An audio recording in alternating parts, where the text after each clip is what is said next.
remix. Reference. Remix. Another one. Okay. Remix someone you refix. I think refix in work. So let's see.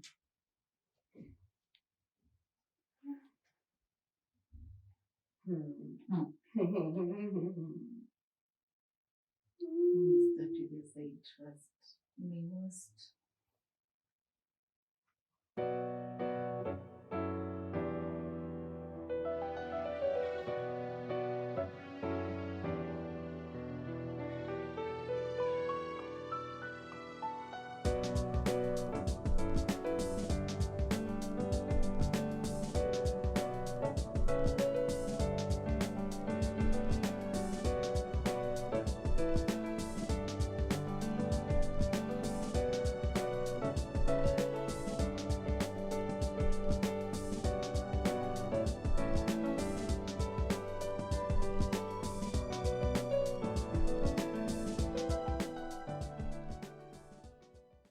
Do you feel like whatever we learned was too much?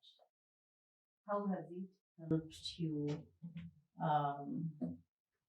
navigate your day-to-day life? And do you think that kids not learning this information are missing out on all this that we learned in bulk? Funny thing, I think if this was put like in a general knowledge kind of spectrum instead of being examined, it's general knowledge that people need to know about your own country. So I don't think it has gone to waste. The only problem I have is the fact that you had to memorize things and you're not understanding why you need to know. So you're just memorizing it for the sake of the exams, you know. So it's not something that you're learning about your country for you to understand, such that even if you're having a conversation with someone, it's based on facts that you've been taught. But then I think it's still the method that is being used that is always the problem. Like some of this information, honestly, did you know that Flosspa is being mined in Kalyandusi? Do you know even that? The atomite that is being mined in Kalyandusi. Flosspa. And this thing for the pencil. The atomite is also mined in Kalyandusi. Like some of these places that you get to know they're mining something, or stuff like limestone in Athi River. Do people know that? As in, it's some of these things were really beneficial for you to know. So if you go for those trips, you get to understand why or what the country is doing or what is happening in this particular place. You don't look like you are like a foreigner in your own country. It's just that now that element of understanding is the problem. Like you're just studying for the sake of passing your own exams. I think that does not sit very well with me. And I think that the method of teaching that's being used even currently at CBC, from what I've observed, it's the same as what we had when we were doing the 844. Yeah, it's not because they're still being coached to pass exams. Exactly. So even if you've changed the curriculum to make them have more practical skills whatsoever, but if you're still coaching them to pass exams, I don't see any benefit for them. Because it's still the same issue that they say they're trying to address, which I don't think is being addressed effectively. Because if a child only goes to school and memorizes to pass exams, and you come back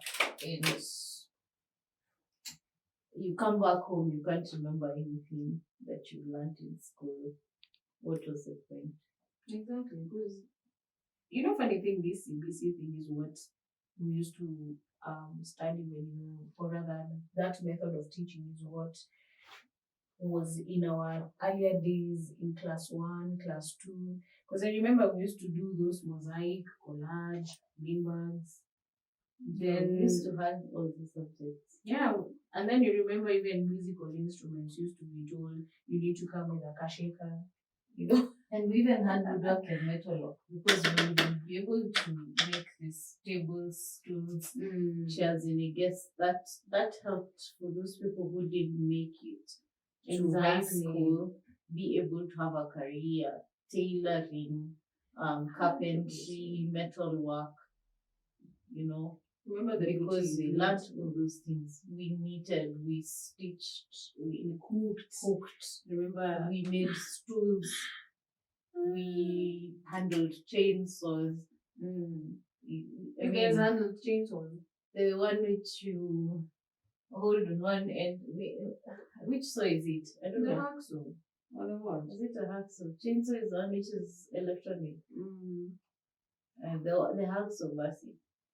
Yeah, because as in I remember also you remember those ones that it's like a clamp, the G clamp. Yes. There's a way you have to like put it somewhere and onto your workstation. A funny thing you reminded me in one of the whatever, what do you call it? The classes for cooking when I was in class 6, we were baking a cake using the jiko, which I can still do till today. The funny thing is that I used my mom's sufuria and the tray got spoiled. She has never forgotten that. Because literally I had to steal this the tray. Yeah. Even when cooking, I don't know what else we cooked. We cooked a cake. We knitted booties. What do you call it? Booties? Yeah. Or what was that name? We stitched skirts. Actually, I knew how to sew, and I still use that knowledge to this day. My clothes require attention. Exactly, you know how to do it. These guys, do they know how to knit? Do they know what do they do? I'm very curious.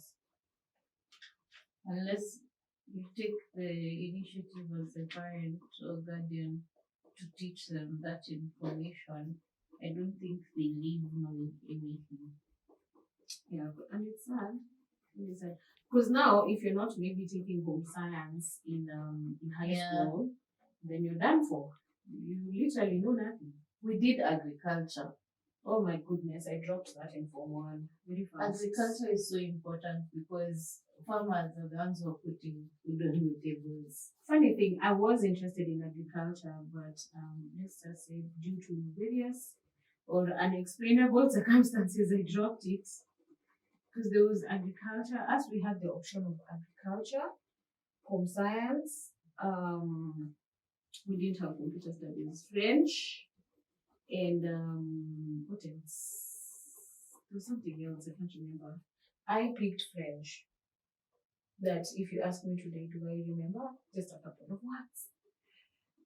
But it gave you exposure for foreign languages. Yes, you're able to communicate in the most basic form with your fellow East Africans who speak are French, francophone, Rwandese, Burundians, Congolese. Yeah, but then I came to also learn that there are various dialects of French. Yes. So you find that the one that we were taught in school was mainly for France.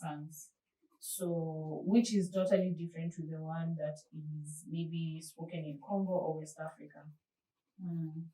So, but there are some similarities. Yes, for sure. There's understanding. Like you can't go and be lost totally. No, you will still figure out something. So I was being asked, so what do you know about French? I'll go there and sing songs. I'll just go and sing songs.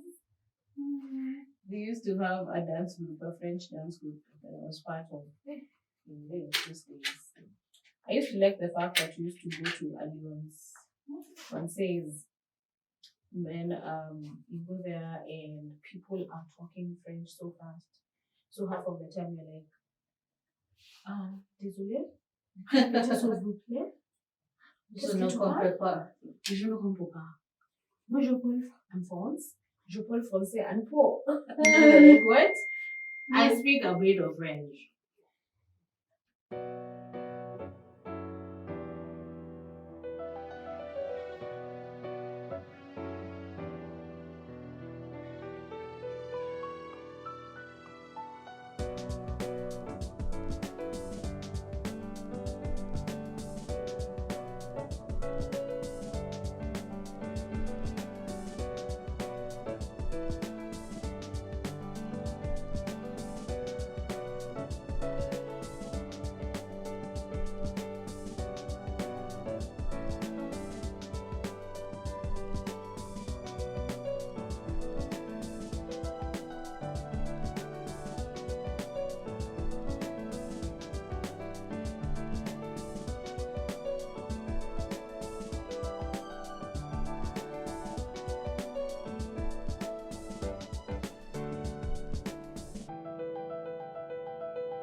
Maybe, man. Eastern, actually, Basinga is in Eastern, as in Yes, it's in Eastern Province.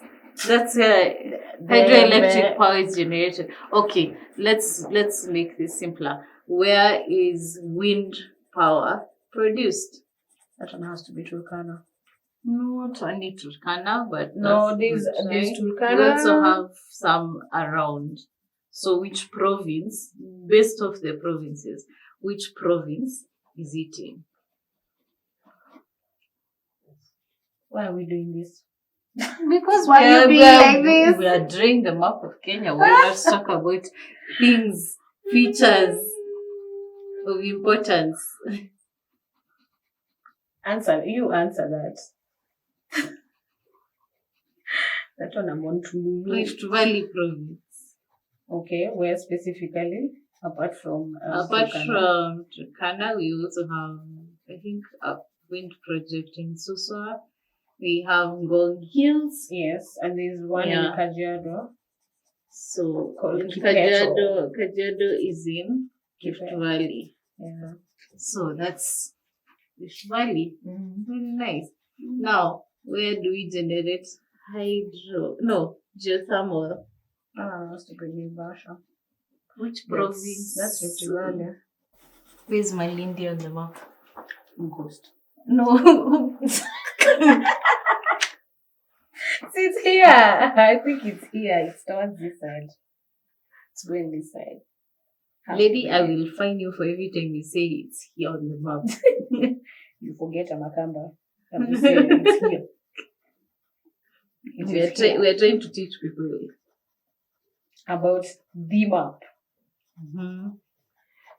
I feel like I should have drawn this one going this way a bit more. And what do you know about Western Province? Western, what do I know? I know that about sugarcane comes from that side mostly, and then they have the Kitmikai. That's the crying stone. Is it? Is it Kitmikai? Is that in Western or in Nyanza?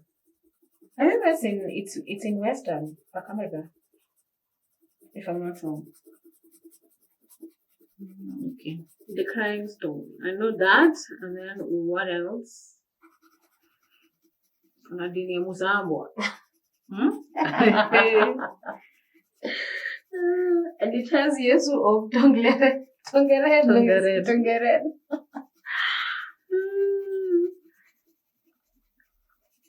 Do you know that they grow tea in Western? I think so. They do. But their tea is not, I don't think they export the tea that comes from there.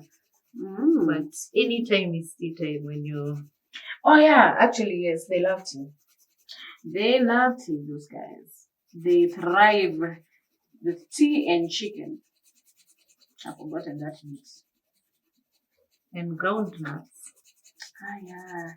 Actually, I think, is it Cambry or I don't know. These are one of these hospitals that were doing research on eating crickets. And they had a samosa cricket. So, like, there's a friend of mine who covered that story, which was very interesting. And we were busy dissing him if he actually ate and how it tasted. And he was like, no, I would not recommend it. It's definitely not. It has an acquired taste. Okay. Yeah. Our maps are coming along well. I know. Despite them being shapeless, what is the color? Doing some pop. Some pop to it. Okay, I think I'm almost done.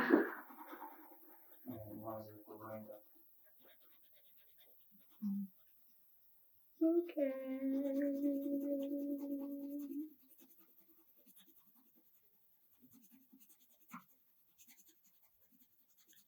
Almost done.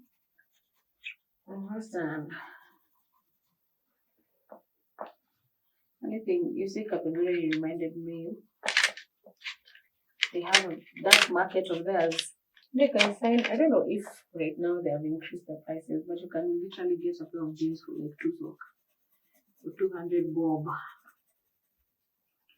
They also have very good honey from my Spokot. The last time I was Yes. there, they had really amazing honey, and they also have stingless bee honey. That's the size also of Baringo. When you go into Baringo, also Baringo have very good honey. They actually have this, what honey, what? There's a word that we were told, I've forgotten.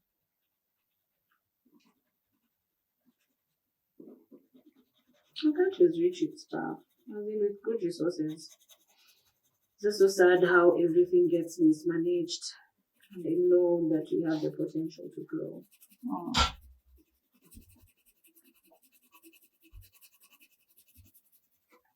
Okay. I think I'm done. My shapeless. Well, I think this is much better than the other one. So now I can dig Oh, yours looks amazing. Actually, yours looks like a country. My country is not country. It is not country.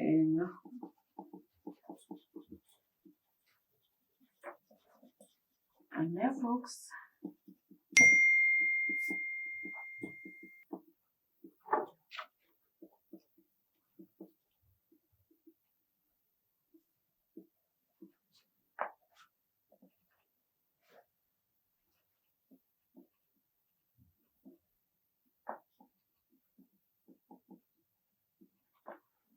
So there you have it.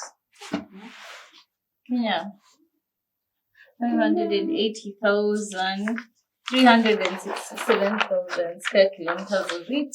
This is a old political map with 8 provinces.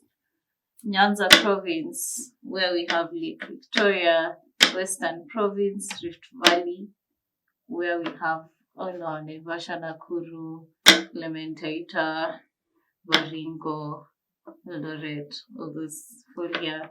We have Central province, we have Nairobi, very tiny. We have Eastern province, we have Northeastern province, and Coast province. Of course, this is the old political map. We have all these provinces are now broken down to 47 counties. Yeah, try it out. Try and do the map of Kenya freehand and see what you get.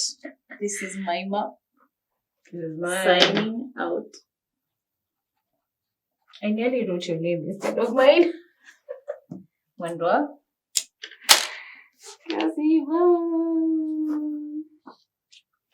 Yeah, that's the remix. Here we go. Before, after. Here's my before. Here's my after. Well, not so bad. Not so bad. This looks amazing. So now we know who's the artist. Yes, you know who is the artist for sure.